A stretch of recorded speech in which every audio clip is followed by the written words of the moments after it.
ஒரு போராட்டம் எப்போ கலவரமாக மாறுது? அங்கே வன்முறை உருவாகும் போது.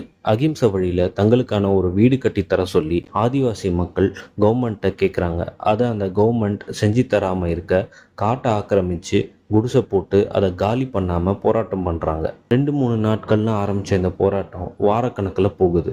கவர்மெண்ட்டும் அவங்களோட பேச்சுவார்த்தை நடத்தி காலி பண்ண சொல்கிறாங்க. கவர்மெண்ட் ஆர்டர் ப்ராசஸ் பண்ணாதான் நாங்கள் போவோம்னு சொல்கிறாங்க அந்த பழங்குடி மக்கள். இதுக்கு காரணம் ரொம்ப வருஷமாக அவங்க வைக்கிற ஒரு கோரிக்கை இது.